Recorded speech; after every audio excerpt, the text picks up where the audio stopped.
Hello নমস্কার, কেমন আছো সবাই? Welcome and welcome back to my mini blog. রাত 8টা বাজে, রান্নাবান্না এখনও হয়নি। ভাবছি কি রান্না করব। তোমাদের কাছে কোনো সাজেশান থাকলে কমেন্ট করে জানাও। এই রোজ রোজের কি রান্না করব এই নিয়ে ভাবতে ভাবতেই আমার চলে যায়। তোমাদের সাথেও নিশ্চয়ই এরকমই হয়, যারা নিজেরা রান্না করো। কমেন্ট করে জানাও। নতুন কোনো রেসিপি থাকলে সেটাও জানিও, কারণ আমাদের সবাইরই ইচ্ছে করে নতুন নতুন কিছু খাওয়ার, তাই না?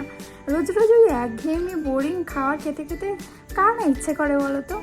তাই তোমাদের কাছে নতুন রেসিপি থাকলে জানাও, আমিও ট্রাই করব সেটা। রান্না বান্নার এত জ্ঞান দেওয়ার পরে আজ আর রান্না করতে ইচ্ছে হলো না, তাই চলে গেলাম বাইরে গিয়ে একটু রুটি তড়কা কিনে আনলাম। দোকানে যদিও প্লেন তড়কা ছিল, আমার প্লেন তড়কার থেকে চিকেন তড়কাটা বেশি ভালো লাগে।